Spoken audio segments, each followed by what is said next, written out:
안녕하세요. 책사입니다. 우리의 옛 이야기 시작하겠습니다. 박문수는 꿈에도 그리던 기생 소금천의 집에 당도하자 가슴이 벅차올랐다. 그동안 소금천이 어떻게 변했을꼬?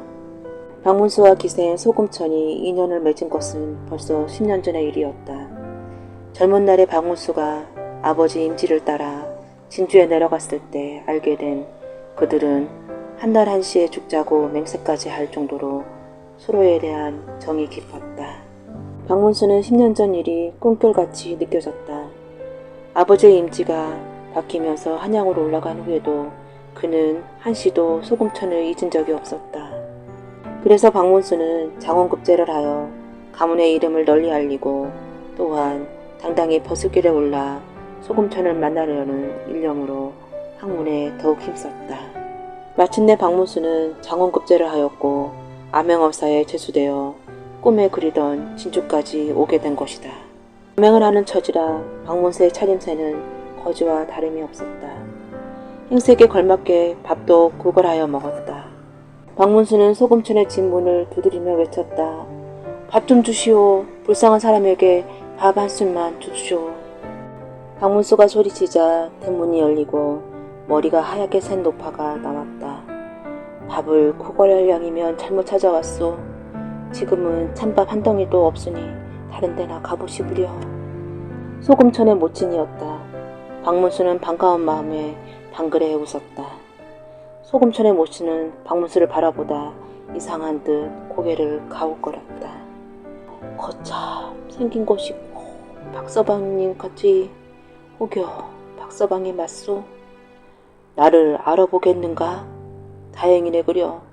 내 지금 며칠 굶어 죽기 직전이니 우선 줄임배를 채울 밥이나 좀 주지 않겠는가? 소금천의 모친이 자신을 알아보자 박문수는 허리를 골부리며 더욱 배고픈 신용을 했다. 아이고 서방님, 이것이 무슨 일이오? 어찌하다 일이 상거지가 되었단 말이오. 소금천의 모친은 박문수를 황급히 방으로 모시고 들어갔다. 방에 앉아 막상 가까이서 보니 박문수의 행색이 더욱 가가인지라 소금천의 모친은 탕식하며 물었다.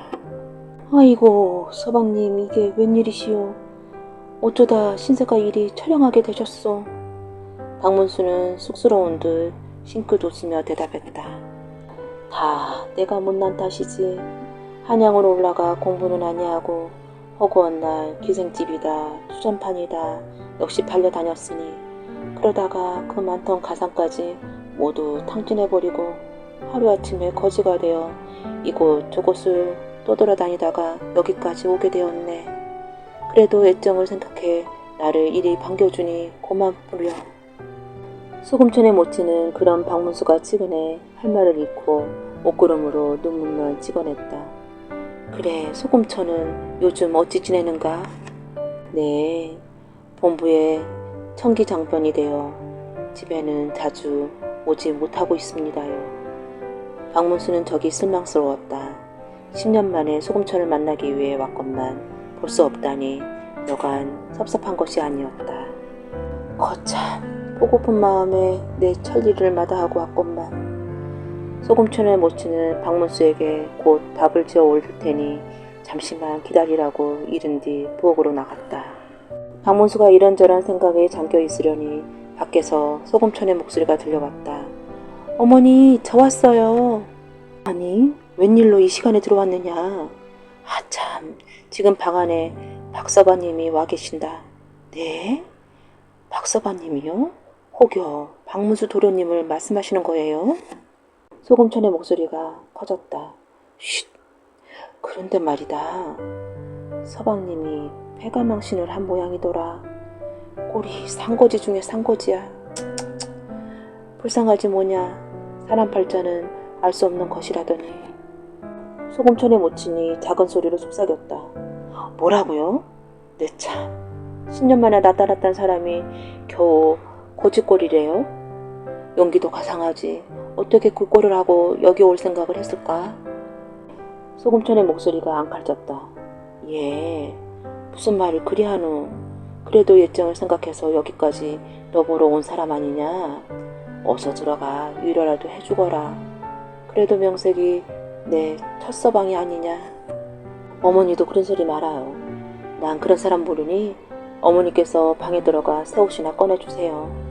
내일 병사또님의 생일잔치가 벌어진다고 하니 곱게 차려입으라고 하네요.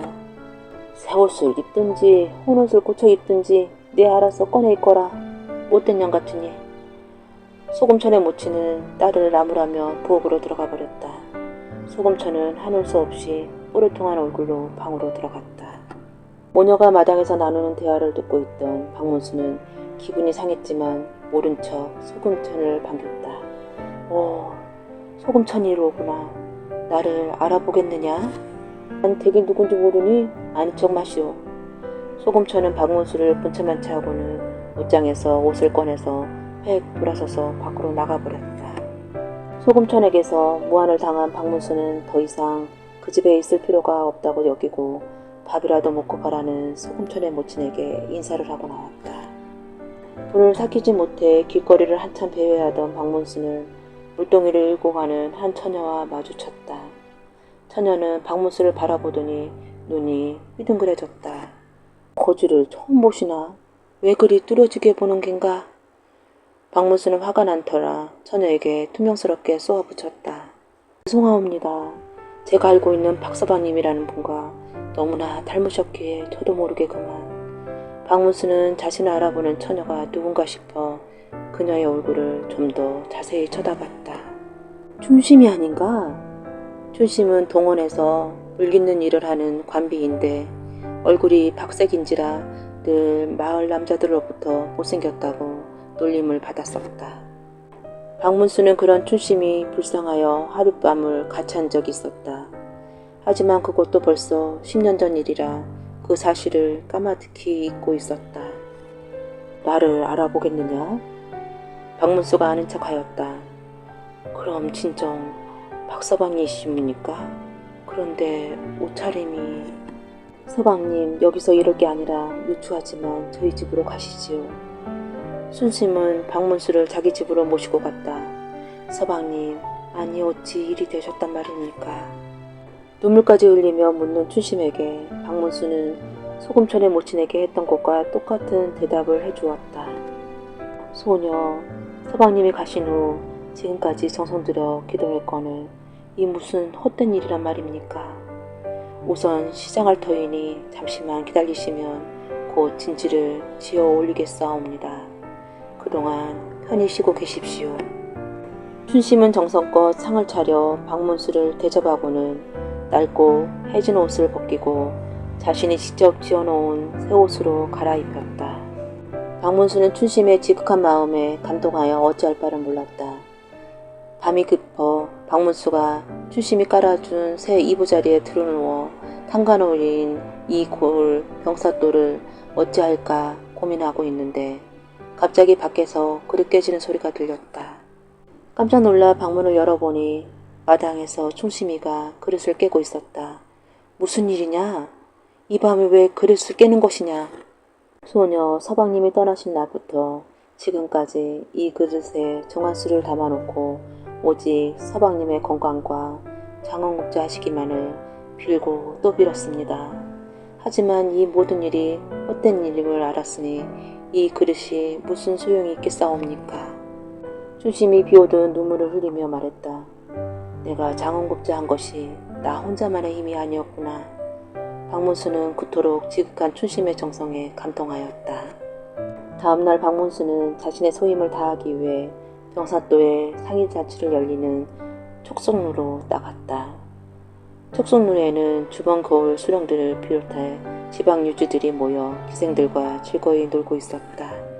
거지 차림을 한 박문수는 당당하게 촉성루에 올라갔다. 어허, 이곳에 잔치가 벌려준 듯하여 넘치불고하고 밥이나 한술 얻어먹으러 왔소이다. 박문수의 행색을 본 사람들은 인상을 찌푸리며 못마땅한 표정을 지었다. 병사또 역시 불쾌했지만 행색이 남루해도 양반살림새이고 또 자신의 생일인 만큼 한 구석에 박문수의 자리를 마련해 주도록 했다.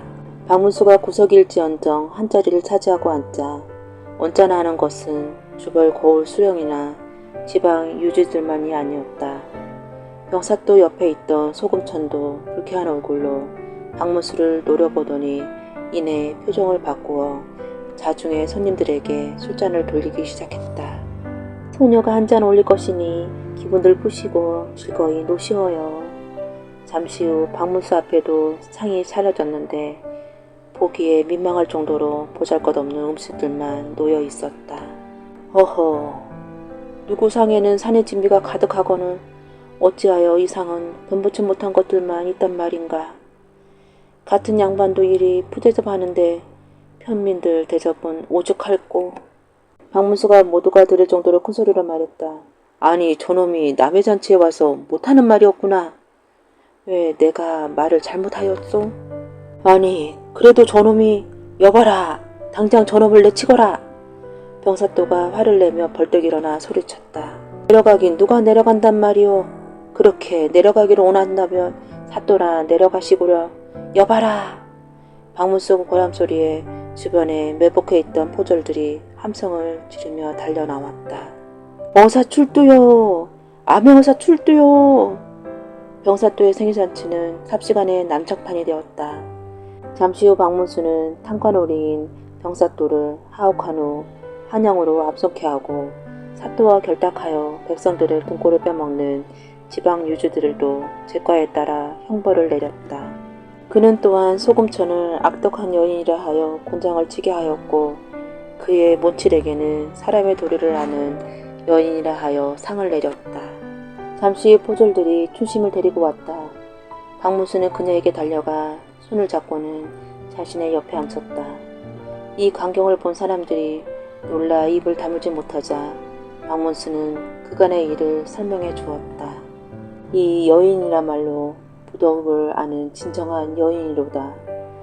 박문수의 말을 들은 사람들은 춘심의 행동에 깊은 감동을 받았다.